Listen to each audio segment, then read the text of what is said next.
So hello everyone, स्वागत है आप सभी प्यारे दर्शकों का एक बार फिर से आपके अपने प्यारे YouTube channel nursing job update पर। जी हाँ दोस्तों, आज की सेशन के अंदर दोस्तों आरआरबी स्पेशल की पॉइंट दोस्तों डिस्कस करने वाले हैं, जो कहीं ना कहीं आपके अपकमिंग आरआरबी एग्जाम को कहीं ना कहीं टारगेट करते हुए, अपन क्लास को ध्यान में रखते हुए वो हर एक इंपॉर्टेंट आप तक डिलीवर करने का हमारा प्रयास रहता है, जो कहीं ना कहीं आपको एग्जाम्स के अंदर डायरेक्टली और इनडायरेक्टली कहीं ना कहीं हेल्पफुल रहने वाले हैं।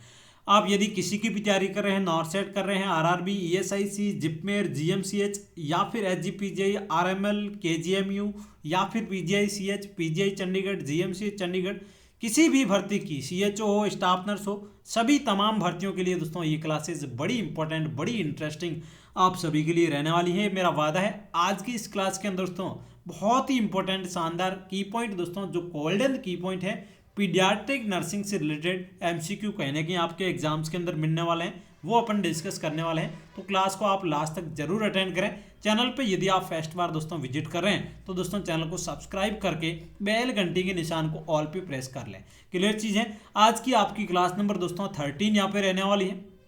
13 नंबर आज की क्लास रहने वाली है। 12 क्लासेस ऑलरेडी हमने दोस्तों डिस्कस कर ली हैं। आपने नहीं देखी हैं तो चैनल पे विजिट करके आप वो भी क्लासेस जरूर देख लें। जी हाँ दोस्तों, पहले अपन पीडियाट्रिक नर्सिंग के हर एक तमाम की पॉइंट डिस्कस कर लेते हैं, उसके बाद में अलग अलग सब्जेक्ट दोस्तों कहने की कवर करने वाले हैं। चलिए दोस्तों, बिना टाइम वेस्ट किए आज के सेशन को कैरी ऑन करते हैं। आज के सेशन का फर्स्ट दोस्तों की पॉइंट आप सभी की स्क्रीन पे दोस्तों रहने वाला है। आप नोट डाउन भी कर सकते हैं या फिर स्क्रीनशॉट भी ले सकते हैं।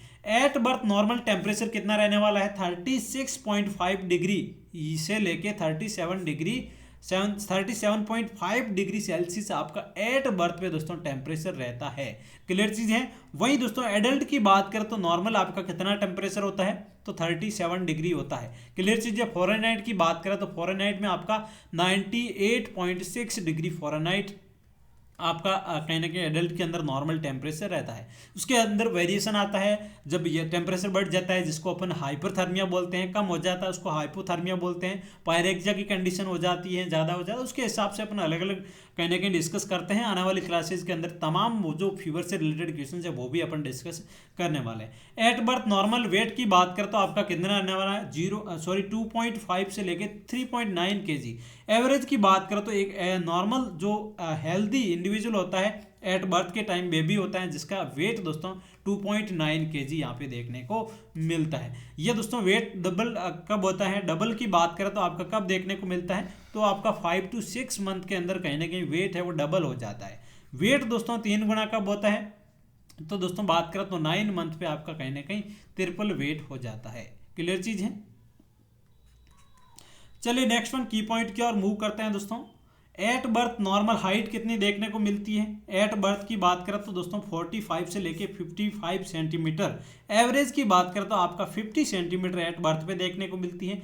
डबल कब हो जाता है? तो डबल आपकी हाइट दोस्तों बात करें तो 4 ईयर पे देखने को मिलती है। क्लियर चीज है। और हाइट आपकी ट्रिपल कब हो जाती है? ट्रिपल की बात करें तो आपकी हो जाती है 13 ईयर पे, 13 साल पे दोस्तों हाइट कहीं कहीं 3 गुना होती है। डबल आपकी 4 साल पे हाइट देखने को मिलती है। वेट आपका डबल कब होता है? 6 मंथ पे या फिर 5 to 6 मंथ पे। क्लियर चीज़ है। ये तमाम चीज़ें आपको आना बहुत ही दोस्तों जरूरी यहाँ पे रहने वाला है। चलिए नेक्स्ट वन की पॉइंट की और मूव करते हैं। एट बर्थ हेड सर्कमफ्रेंस कितना रहता है? आपका 33 से लेके 45 सेंटीमीटर एट बर्थ पे दोस्तों आपका हेड सर्कमफ्रेंस रहने वाला है। चेस्ट सर्कमफ्रेंस दोस्तों कितना रहता है एट बर्थ पे? तो 30 से लेके 33 सेंटीमीटर आपका रहने वाला है। हेड सर्कमफ्रेंस की बात करें और दोस्तों चेस्ट सर्कमफ्रेंस की बात करें, ये इक्वल कब हो जाता है? 1:1। जी हाँ दोस्तों, 1 साल पे दोस्तों इक्वल हो जाता है। 1 ईयर पे कहीं ना कहीं बात करें तो 1 साल पे ये कहीं ना कहीं इक्वल ही देखने को मिलता है।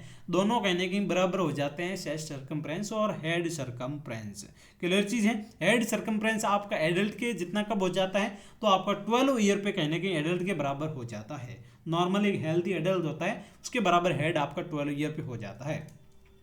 एट बर्थ दोस्तों अपर चेस्ट सर्कमफ्रेंस की बात करें तो दोस्तों कितना देखने को मिलता है? 11 से लेके 12 सेंटीमीटर रहने वाला है। बहुत ही क्विक दोस्तों अपन डिस्कस कर लेते हैं वो तमाम की पॉइंट जो आपको एग्जाम्स के अप्रोच को कहीं ना कहीं कर ध्यान में रखते हुए। एट बर्थ सेक्शन की बात करें तो सबसे पहले क्या आप चेक करेंगे? फर्स्ट दोस्तों माउथ सकिंग करेंगे, उसके बाद में सेकंड बंद क्या करेंगे, नोज करेंगे। ये आपका सेकंड। फर्स्ट दोस्तों माउथ को चेक करते हैं, उसके बाद में आपका नोज को करते हैं। तो आपको यहाँ पे क्वेश्चन दोस्तों कन्फ्यूजन नहीं होता है, first mouth then nose, first mouth then nose. Clear चीज़ है। ये क्वेश्चंस आपको एग्जाम्स के अंदर पूछा जाता है, काफ़ी बार पूछा भी गए हैं कि आप कहने की शक करते हैं तो क्या करते हैं सबसे पहले, तो फर्स्ट माउथ, सेकंड आपका नोज यहाँ पे रहने वाला है। चलिए नेक्स्ट वन क्वेश्चंस की ओर मूव करते हैं। बहुत इंपॉर्टेंट की पॉइंट है ये दोस्तों, क्वेश्चन ही था एक तरह का, ऑप्शन बी बता रखा है, ये दोनों क्वेश्चंस बता रहे हैं ऑप्शन ए एंड बी, तो आपका फर्स्ट बी आपका राइट जाएगा फर्स्ट, उसके बाद में सेकंड प्रायोरिटी नोज जाने वाली है। क्लियर चीज़ है। सक्शन प्रेशर दोस्तों कितना रहने वाला है, एक प्रीटर्म बेबी की बात करें तो 40 से लेके 60 mm ऑफ एसजी आपका प्रीटर्म बेबी का यहाँ पे रहने वाला है। वहीं दोस्तों टर्म बेबी की बात करें तो कितना रहने वाला है, 60 से लेके 80, और बात करें एक चाइल्ड के अंदर बात करें तो 80 से लेके 100 mm ऑफ एचजी आपका कहीं ना कहीं प्रेशर रहता है, सक्शन प्रेशर। वहीं दोस्तों एडल्ट की बात करें तो 100 से लेके 120 mm ऑफ एसजी, ये आपका दोस्तों एक एडल्ट के अंदर सक्शन प्रेशर दोस्तों रहने वाला है। क्लियर चीज़ है, एडल्ट के अंदर बात कर रहा हूँ मैं। और यहाँ पे प्री टर्म का पूछा गया है तो आपका 40 से लेके 60 mm ऑफ एचजी प्रेशर रहने वाला है, ये बता रखा है। यहाँ पे एडल्ट का आप देख सकते हैं 100 से लेके 120। नॉर्मल सक्शन टाइम ड्यूरेशन की बात करें तो आपका 10 सेकंड से ज़्यादा कभी भी नहीं होना चाहिए, 5 से लेके 10 सेकंड आपका नॉर्मल कहने की सक्शन कहने की टाइम यहाँ पे रहने वाला है। 10 सेकंड से ज़्यादा आपको सेक्शन नहीं करवाना है। New born baby provide O2 therapy. जी हाँ दोस्तों, न्यू बॉर्न के अंदर आप ऑक्सीजन थेरेपी दे रहे हैं तो किस माध्यम से देने वाले हैं, O2 हुड, जो आपका एक ऑक्सीजन हुड आता है। जी हाँ दोस्तों, इसका नाम रहने वाला है O2 हुड। आप सभी को पता है इसका इमेज दोस्तों नॉर्सेट के अंदर भी पूछा गया है। यहाँ पे दोस्तों बेबी है, इस टाइप से आपका एक O2 टाइप का हुड होता है। इस टाइप से दोस्तों बात करें तो आपका कहने की इमेज आता है, एग्जाम्स के अंदर पूछा जाता है कि ये क्या है, तो ये आपका रहने वाला है हुड। हुड होता है ऑक्सीजन हुड, जिससे क्या है कि इन्फेंट या फिर न्यूबॉर्न को कहीं ना कहीं ऑक्सीजन प्रोवाइड की जाती है। क्लियर चीज़ है।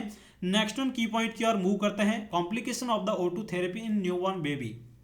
जी हाँ दोस्तों, ऑक्सीजन थेरेपी का क्या कॉम्प्लिकेशन रहने वाला है न्यूबॉर्न बेबी के अंदर, तो बात करें तो रिट्रोलेंट्रियल फाइब्रोप्लेजिया, ये आपका कहीं ना कहीं यहाँ पे इसका कॉम्प्लिकेशन रहने वाला है ऑक्सीजन का इन न्यूबॉर्न।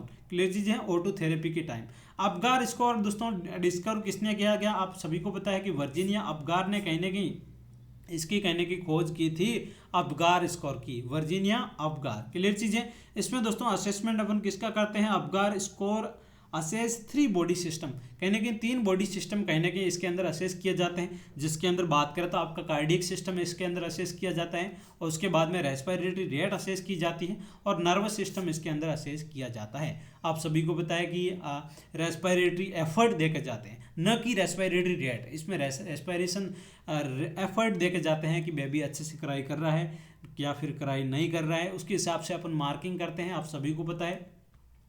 चलिए नेक्स्ट वन की पॉइंट की ओर मूव करते हैं। इसका मिनिमम मार्क्स आपका 0 होता है, मैक्सिमम मार्क्स आपका 10 होता है।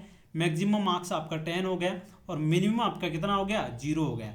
तो ये सारी चीज़ें आपको आना जरूरी है। आपको पूछा जा सकता है कि कहने के अपगार स्कोर के अंदर 0 स्कोर मिनिमम कितना होता है और मैक्सिमम कितना होता है। मैक्सिमम 10 स्कोर जा सकता है और मिनिमम आपका 0 जा सकता है। क्लियर चीज़ है। उसके बाद में Apgar score should be assessed at birth after, दोस्तों बात करें तो फर्स्ट आपका फर्स्ट मिनट पे और 5 मिनट पे आपको अपगार स्कोर दोस्तों असेस करना है। क्लियर चीज़ है। ये बहुत ही इंपॉर्टेंट दोस्तों क्वेश्चन है, यहाँ से डायरेक्ट क्वेश्चन आपके एग्जाम्स के अंदर बनने वाले हैं। Normal length of umbilical cord. जी हाँ दोस्तों, अम्बलाइकल कोड की लेंथ कितनी रहने वाली है, 45 सेंटीमीटर आपकी क्या है, इसकी लेंथ रहने वाली है, किसकी, अम्बलाइकल कोड की। ये आपकी दोस्तों नॉर्मल लेंथ इसकी रहने वाली है।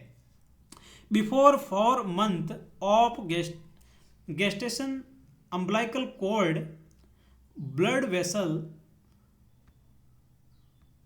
चलिए अब विजिबल हो रहा है। Before 4 month of the gestation umbilical code blood vessels 4। जी हाँ दोस्तों, आपको बात करें तो बर्थ से 4 महीने गेस्टेशन पीरियड में बात करें तो कितनी अम्बलाइकल कोड होती हैं, कितनी अम्बलाइकल वेसल्स आपको देखने को मिलती हैं, तो 4 वेसल्स आपको देखने को मिलती है, जिसमें 2 आर्टरी होती है, 2 आपको वेन देखने को मिलती है। आप सभी को पता है कि आफ्टर बर्थ कितने को देखने मिलती है, after 4 month of gestation umbilical code या फिर ब्लड वेसल्स कितनी रह जाती हैं, तो आपकी यहाँ पे 3 रह जाती है। जी दोस्तों बात करें तो after 4 month gestation, before 4 month की बात करें तो 4 है, और आफ्टर 4 मंथ की बात करें गेस्टेशन पीरियड में तो 2 आर्टरी होगी 1 वैन होगी। तो 2 AV 2 आपकी आर्टरी होगी 1 वैन होगी। तो आपको ऐसे याद रखना है, पहले ए आता है तो ए ज़्यादा है, ए आपकी आर्टरी 2 होगी और वैन आपकी 1 लेफ्ट रह जाती है। क्लियर चीज़ है। ये दोस्तों आपको पूछा जा सकता है कि कितनी आर्टरी कितनी वैन होती है। बहुत बार ये क्वेश्चन दोस्तों एग्जाम्स के अंदर पूछा भी गया है। इसमें कन्फ्यूजन हो जाते हैं जब ऑप्शन देखते हैं उसके अकॉर्डिंग। क्लियर चीज़ है, तो आपको बिल्कुल भी कन्फ्यूजन नहीं होता है। 2 आर्टरी और 1 वैन आपको हमेशा राइट करके आना है। After birth umbilical cord cutting, जी हाँ दोस्तों आफ्टर बर्थ कहने के आप अम्बलाइकल कॉर्ड को कट कर लेते हैं। क्लियर चीज़ है। After stoppage of the pulsation in umbilical blood vessels, option A हो गया है यहाँ पे। बिफोर, ऑप्शन नंबर बी आपका हो गया कि before stoppage of pulsation in umbilical cord umbilical blood vessels. जी हाँ दोस्तों क्वेश्चन है कि after birth umbilical cord cutting, कब आप कटिंग करते हैं, आफ्टर बर्थ में पूछा गया है। तो after stoppage of the pulsation of umbilical blood vessels या फिर before stoppage of the pulsation of the umbilical vessels. तो आपका यहाँ पे क्या आंसर जाने वाला है, ऑप्शन नंबर ए आपका राइट रहने वाला है कि after stoppage of the pulsation in umbilical blood vessels. Clear चीज है। चलिए नेक्स्ट वन की पॉइंट की ओर मूव करते हैं। 20 नंबर आज का ये की पॉइंट रहने वाला है दोस्तों। आज बहुत ही इंपॉर्टेंट की पॉइंट अपन डिस्कस कर रहे हैं आज की इस क्लास के अंदर। During umbilical cord cutting first, दोस्तों first 5 centimetre away from baby. First cut कब कहाँ लगाते हैं दोस्तों, 5 सेंटीमीटर अवे लगाते हैं बेबी से। अम्बलाइकल कॉर्ड कट कर रहे हैं अब। क्लियर चीज है। और नेक्स्ट वन की पॉइंट रहने वाला है कि newborn baby heat production by brown adipose tissue या फिर ब्राउन फैट। जी हाँ दोस्तों हीट का प्रोटेक्शन पूछा गया है, तो क्या क्या रहने वाला है, ब्राउन एडिपोज टिश्यू या फिर ब्राउन फैट यहाँ पे रहने वाला है। चलिए नेक्स्ट वन दोस्तों बात करें हीट रेगुलेटरी सेंटर बात करें तो हाइपोथैलेमस आपका रहने वाला है। रेस्पिरेशन सेंटर और कफिंग है, स्नीजिंग है, इन सब का सेंटर क्या रहने वाला है दोस्तों, मेडुला ऑम्ब्लिगेटा रहने वाला है। वहीं दोस्तों आपका जो सेंटर है टेम्परेचर को रेगुलेट करता है वो आपका कौन सा रहने वाला है, हाइपोथैलेमस यहाँ पे रहने वाला है। Heat loss by the radiation, radiation method से कितनी दोस्तों कितना परसेंटेज हीट लॉस होती है, तो 60% हीट लॉस आपको देखने को मिलती है। आपके कहने की बात करें तो रेडिएशन मेथड से सबसे ज़्यादा हीट लॉस देखने को मिलती है। KMC kangaroo mother care effective when body temperature more than 34 degree centigrade. Clear चीज है। तो बात करें तो जब आपकी बात करें तो KMC कब इफेक्टिव होगी, जब आपका बॉडी टेम्परेचर बेबी का 34 डिग्री सेंटीग्रेड से ज़्यादा है तब आपकी इफेक्टिव यहाँ पे रहने वाली है। Colour of the male baby identification band, जी हाँ दोस्तों मेल आइडेंटिफिकेशन बैंड की बात करें जब मेल होता है तो कौन सा कलर कोड दिया जाता है आईडी बैंड का, तो आपका ब्लू दिया जाता है। वहीं यदि फीमेल होती है, फीमेल बेबी होती है तो कौन सा कलर करते हैं, कलर देते हैं आईडी बैंड में, आपका रहने वाला है पिंक। क्लियर चीज है, पिंक, पिंक कलर का आपका आईडी बैंड रहने वाला है। वहीं यदि मेल बेबी है तो आपका ब्लू कलर का आईडी बैंड यहाँ पे रहने वाला है। चलिए नेक्स्ट वन की पॉइंट रहने वाला है कि विटामिन के active clotting factor number 2 number है आपका, उसके बाद में 7 नंबर है, उसके बाद में आपका 9 नंबर है और 10 नंबर। ये आपका दोस्तों विटामिन के का एक्टिव क्लोटिंग फैक्टर नंबर यहाँ पे रहने वाला है। याद आपको रहना बहुत ही जरूरी दोस्तों रहने वाला है। चलिए नेक्स्ट वन की पॉइंट की ओर मूव करते हैं। Provide vitamin K to prevent the baby from bleeding tendency, किससे प्रिवेंट करने के लिए कहने कि विटामिन के आपको दिया जाता है प्रिवेंट करने के लिए, तो ब्लीडिंग टेंडेंसी को प्रिवेंट करने के लिए आपको विटामिन के दिया जाता है। क्लियर चीज है।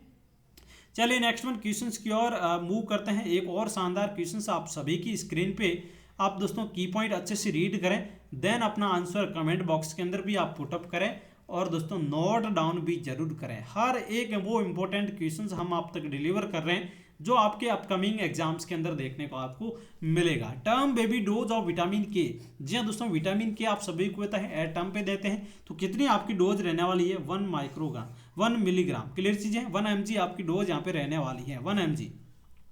Children most suitable site for the IM injection, जी हाँ दोस्तों आपकी IM इंजेक्शन के लिए बात करें तो सूटेबल साइट क्या रहने वाली है, साइट क्या रहने वाली है किसके अंदर, चिल्ड्रन के अंदर क्या साइट रहने वाली है, वेस्टस लेटरलिस मसल्स। जी हाँ दोस्तों वेस्टस लेटरलिस मसल्स दोस्तों चिल्ड्रन के अंदर आईएम इंजेक्शन के लिए मोस्ट सूटेबल आपकी साइट रहने वाली है। ये दोस्तों 5 स्टार लगा लें, काफ़ी बार ये एग्जाम्स के अंदर पूछा जाता है, बार बार पूछा जाता है, रिपीटली ये क्वेश्चंस आपको देखने को मिलते हैं। तो 5 स्टार की पॉइंट आप लगा लें, आपको ये भी एग्जाम आरआरबी के एग्जाम के अंदर दोस्तों देखने को मिलेगा, बिल्कुल देखने को मिलेगा दोस्तों कि आपकी चिल्ड्रन के अंदर आपकी सूटेबल साइट क्या रहने वाली है आईएम इंजेक्शन के लिए। तो आपको यहाँ पे रहने वाला है वेस्टस लेटरलिस मसल्स। क्लियर चीज़ है। नेक्स्ट वन की पॉइंट रहने वाला है कि positive agent of the ophthalmia neonatorum के लिए कौन सा पॉजिटिव एजेंट रहने वाला है। तो नेसेसरिया गोनोरिया आपका क्या रहने वाला है, पॉजिटिव एजेंट यहाँ पे रहने वाला है।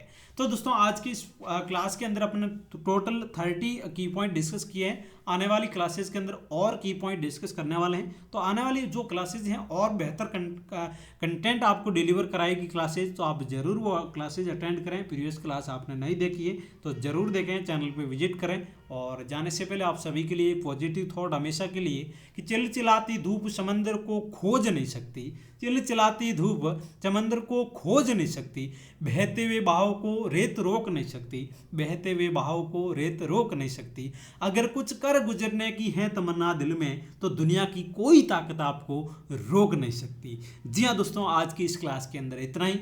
मिलते हैं नेक्स्ट क्लास के साथ में, तब तक आप सब लोग स्वस्थ रहें, मस्त रहें। Always keep smiling. Thank you so much for watching this class. Thank you so much.